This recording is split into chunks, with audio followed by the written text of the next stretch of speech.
The Accursed People, as read by the author. Chapter 2.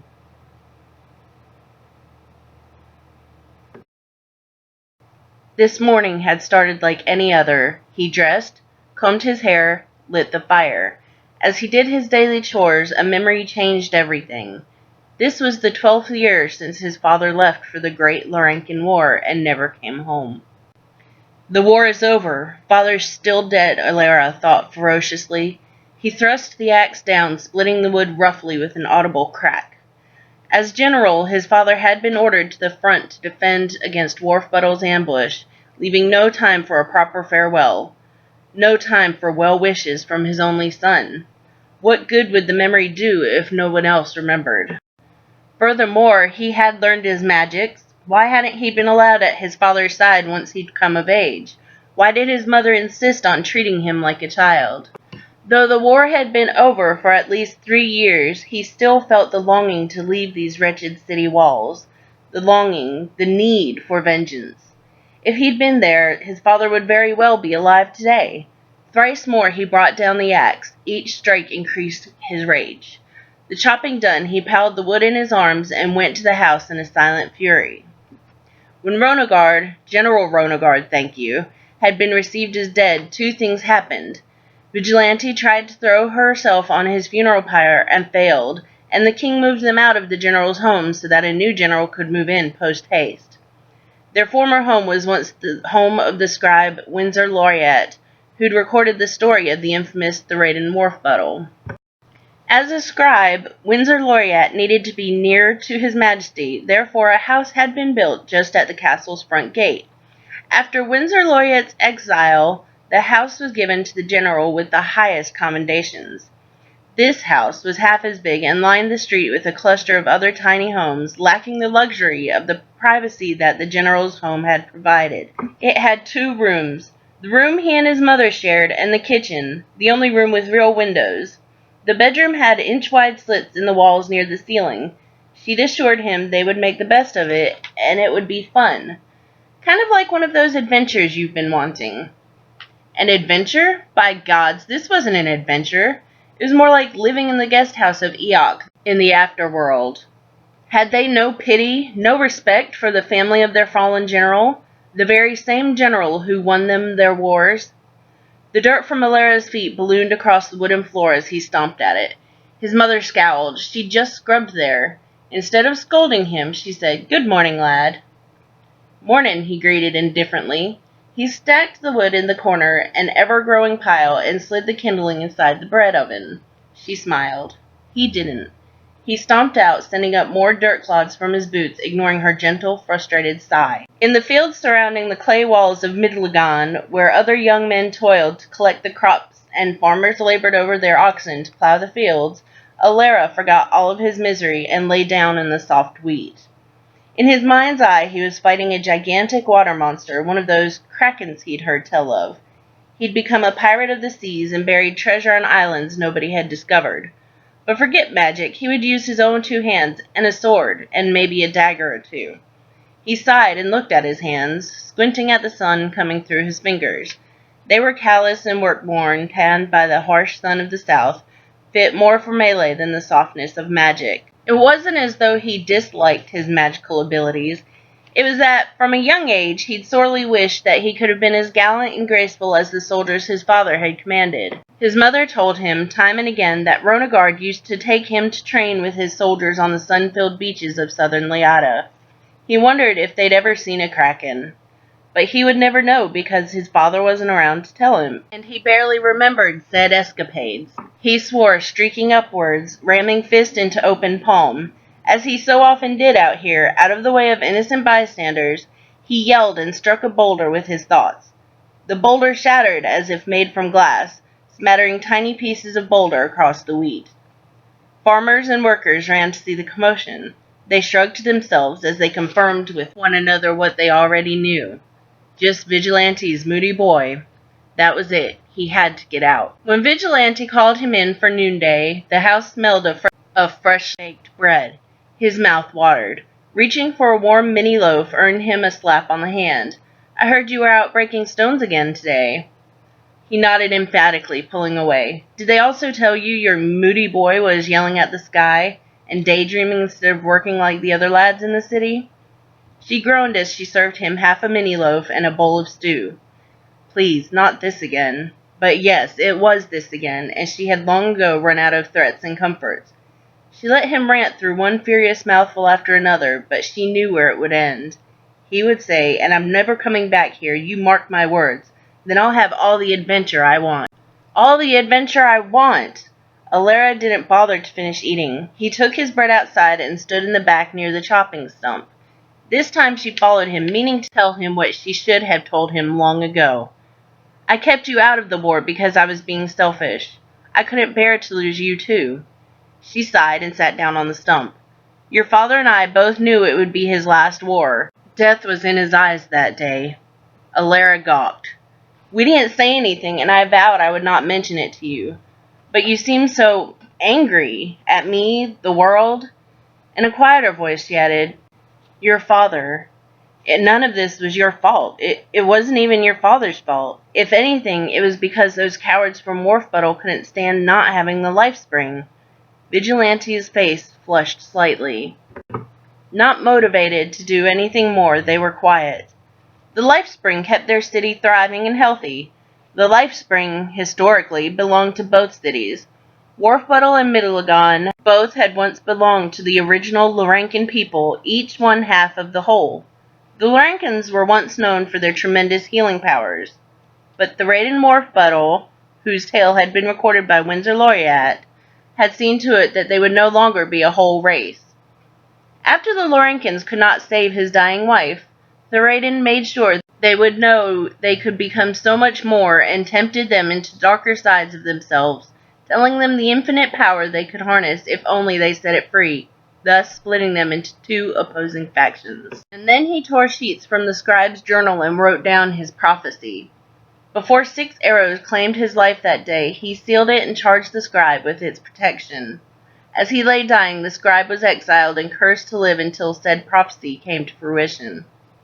Since then, the town of Wharfbuttle, named for the lost soul of Theoden, had been keen on reclaiming the life spring. Until the war broke out, the prophecy wasn't ever mentioned again. After the war, however, Wharfbuttle became a little more docile. Perhaps it was too busy recouping its losses. Suddenly, "I don't know what I would do if I lost you.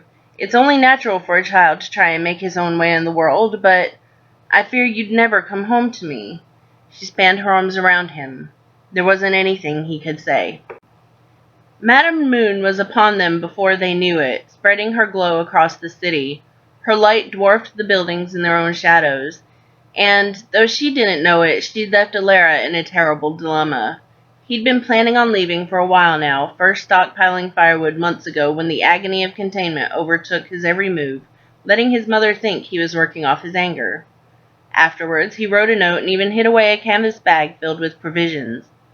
But considering the talk he and his mother had, he didn't feel as certain.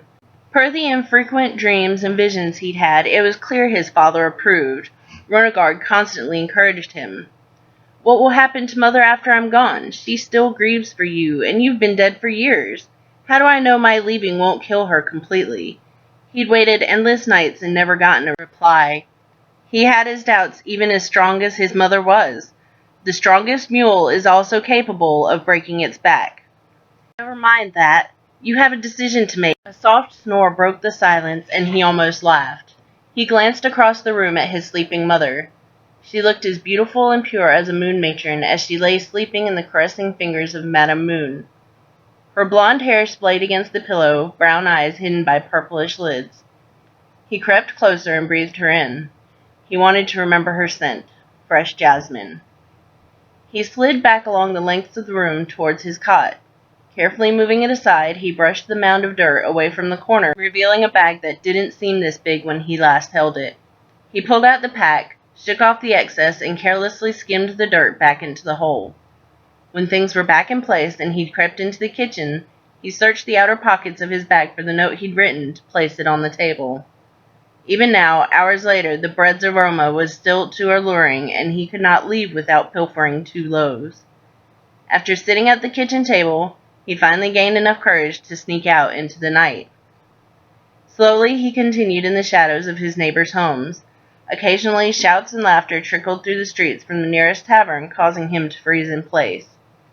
"Why am I acting like a criminal? It's not like I've done anything wrong.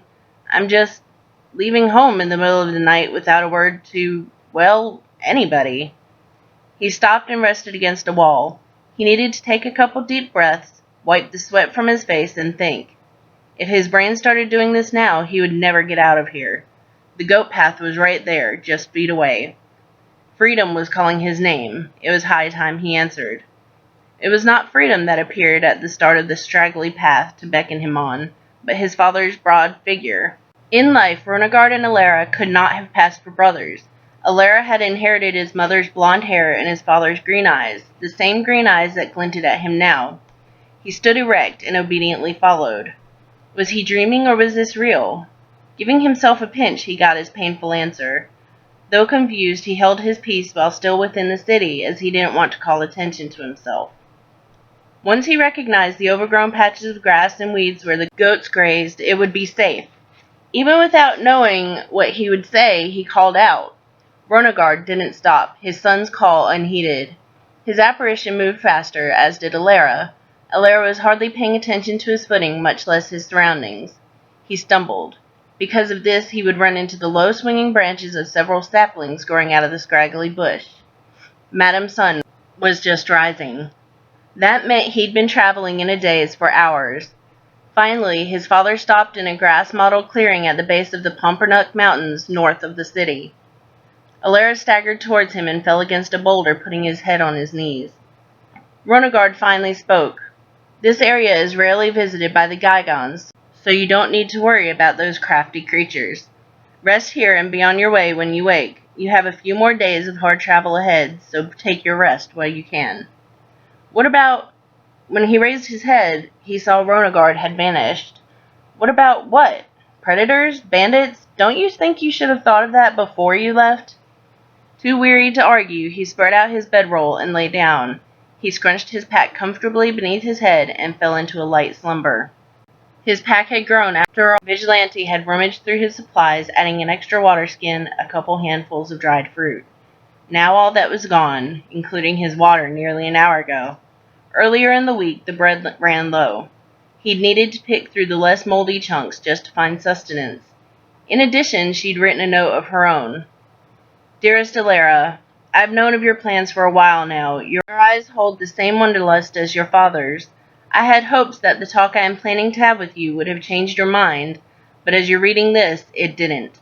I pray to Cherniac, our Lord of the Life Spring, for your continued health and safety. I love you more than anything, son. Take care of yourself. Mother." Thinking about it, his heart filled and tears seeped from his eyes uninvited, but memories didn't fill his rumbling belly. His stomach urged him east, towards the wreckage of a caravan. It looked as if it might have been there for a couple of years. Wagons had splintered apart, debris scattered the ground. A small number of wagons remained fully intact and appeared empty. Those left standing were among the tents, which held the caravan perimeter, and smoke trailed from the center. Was that movement? And in that blur, had he seen claws? He could picture his father now, scolding. "Now is not the time for fear. Either you stop or you starve to death right here." Parched and famished, he teetered on. In close proximity of the camp, he swayed and fell. Standing adroitly on hind legs, four-legged creatures, looking like giant house cats, trotted towards the big intruder. They picked him up and carried him into one of the wagon beds, where they set him on a cot that was way too small for him. One of them dragged over another cot, aligned it with the first, and, with the help of 3 others, propped each of Alera's legs up. When Alera came to, he arduously lifted himself on his elbows to have a look around. Through the gloom and over the hazy, sparse furnishings, he spied the giant house cats. More curious than afraid, he swung his legs over the side of the cot and began to stand up. A dizzy spell forced him back. One of the creatures held onto his arm reassuringly. "Rest there, youngling. You have yet to eat something more substantial than gruel." He spoke common. He then made a motion of his paw, and there was a flurry of motion. One of the creature's cohorts rushed from the wagon and returned carrying a platter of meats. Alera's stomach groaned loudly. He ate his fill and drank some of the sweet wine provided for him. When his nurses asked if he'd like to take a walk around, he said yes. When standing, the creatures were no higher than his waist. As Arx, the steady-handed, reassuring head medic, led Alera's tour, he explained their history. They were one of the few remaining nomadic tiger cat tribes. Tiger cats had made their way scavenging and selling some of the more valuable jewelry or trinket boxes for hundreds of years. These items had belonged to those who had either died or forgotten about them. Such keepsakes were of little importance to those more interested in living than in jewels and riches. And in the case of those who have died, what do you do with them? Do you bury them? They'd laughed in his face when he'd asked. Arx politely interjected and clarified as delicately as possible. We eat them. Alera more or less choked. And he swallowed a hard lump. The meat I ate before? That would stop his questions for the time being. He didn't want to find out that the sweet wine he was drinking was the urine or bowel secretions of mules. Pig, dear youngling, we are not so primitive that we're unable to see the world as vastly different from our own little civilizations. Arx smiled. His smile was warm and feline, reminding Alera a little of a kitten he'd owned as a child. Arx, however, was nearly pure black, not white and gold, as Alera's kitten had been. They came to a large tent in the center, which also happened to be the source of the trailing smoke Alera had seen earlier in the day. And this is where Accursed lives. Accursed? Alera's tongue stumbled over the foreign name. Arx explained. Our king. Could I meet him? Arx nodded and took him inside. They passed through a foyer before coming into what Alera had gathered was the great hall. The tent was considerably larger than the other tents, probably 3 times. Murals were sketched daintily on the curved walls. Though passed from one generation to the next and one leader to another, they were in good repair. There were pictorials of coronations and births, and something that looked like a death ceremony. A raised platform was encircled by mournful tiger cats, some dressed in priestly regalia. He was in awe, and after a moment he asked, How is it even possible? The ceremony or the painting? Alera turned. A new tiger cat had joined them. Either way, dear boy, the answer is opposable thumbs. Even if his guides had not fallen to all fours into bows, Alera would have been able to tell the newcomer was definitely a royal. His fur was dyed by the gods in some of the most vibrant colors Alera had ever seen. Red and orange melded into numerous stripes of black from his head down towards his tail. I am Accursed the Swift. Alera bowed reverently. Were it not for your caravan, I would have died out there. Then, well, I suppose I would have been your next meal. Accursed chuckled heartily and waved a paw. Come and sit with me. His guides followed as they went into a lavishly decorated room separated from the great hall only by long strips of silk sewn into the seams of the 2 tents. Gigantic pillows stuffed with feathers and other things Alera probably didn't want to think about strewed the floor. He followed Accursed's lead and took a seat on one of them. Ye gods, this is the most comfortable. Too astounded to finish, he grinned like a fool. Accursed snapped, and immediately 2 attendants came and kneeled before him. He spoke rapidly and sent them off. I've ordered them to bring us some refreshments and a feast in your honor tonight. We'd like to have you for dinner. Unaware of the blunder he'd just made, he was ill-prepared for Alera's reaction, which of course was to stare in fear, then, cursing, bolt for the entrance. It took the tiger cat several minutes to grapple him to the ground and calm him down. Finally, back in the great room, the situation was sorted out. My friend, how embarrassing! I apologize 1,000 times. It was not my intention to eat you, rather to eat with you, as our guest. Undoubtedly, this would be the brunt of every joke and limerick for years to come, and in fact may end up on the intricately depicted wall drawings. In spite of himself, Alera had to snicker. The night carried an immense feast of sweet meats, no human for me, thank you, breads and wines. The females, easily distinguishable from the males for their more feminine form, demure manners, and soft colors, performed customary dances adorned in gold and silk sheens. Cute and fluffy, the tiger catlings pounced at the hanging decorations just like kittens. It was a small gathering, but Alera felt heady with the presence of so many after having been alone for so long, even when the briefest glimmer of his father's specter did nothing to keep him company. His heart was aching before one of the performers enticed him to pet her soft coat of bright golden fur and distracted him from his brief regret. She mewed and purred enthusiastically at him before moving on to the next guest. As the night wore on, Accursed invited him to stay in a guest house. Alera accepted graciously. Inside, instead of a cot or even the cold ground, was a bed. It was large and round like a giant cat bed. Accursed had already sent his things in. With a glass of water by his bedside, Alera curled up, ready for sleep. As usual, his body was ready, but his brain wasn't, so he went over the night's events.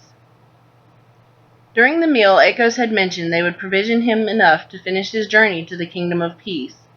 How Accursed could even presume to think he knew where Alera was going when Alera himself didn't even know was fascinating. But Accursed had been firm, and Alera didn't argue. Afterwards, Accursed shared that he had a touch of mind magic, experienced it mostly through premonitions and dreams. He gave a knowing grin, as if he already knew that Alera knew the feeling. Accursed then calmly relayed a vision in which he'd foreseen a terrible thunderstorm that Alera would need to wait out inside an empty cave. Convenient. Empty? Alera wasn't sure about that just yet. Accursed and his tribe may not eat him, but they could very well be sending him to something that would. Madame's sun broke across the night sky, stretching her arms over the land. She shined upon those slumbering, waking them gently as she warmed their faces in her radiance. She woke the roosters, who, in turn, woke their farmers. Alera was not awakened by either. He was awakened by royal servants and groggily ushered into a waiting hot bath. Clean, warm, well-stitched clothing was laid out for him when he was done. His old clothing had been mended. Breakfast was paltry compared to last night's dinner, but he couldn't complain. He was practically still full. Instead of eating, he asked some of the sweet pastries be wrapped for him to take along his journey. Accursed agreed with a nod. He called out. Moments later, servants appeared, took the pastries, and returned them to Alera, wrapped. Accursed walked with him out into the glaring day, where servants waited with his bag. Alera bent over to stuff in the pastries. Accursed had not lied. Dried meats and fruits, a long-sleeved tunic, a blanket for his bedroll, and a miniature pillow from Accursed's great room had been neatly arranged in his once empty bag.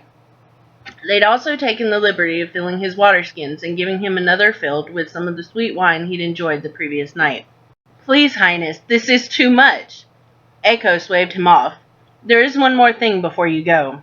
He pulled from his side satchel a small coin-shaped pendant adorned with the same artistic detail and design as the pictorials in the king's tent, hanging from a long chain.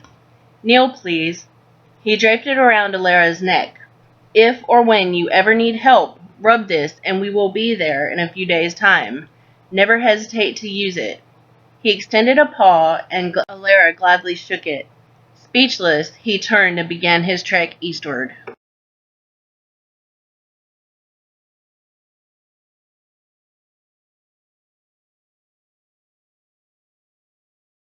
If you enjoyed Chapter 2 of The Accursed People, please subscribe for more.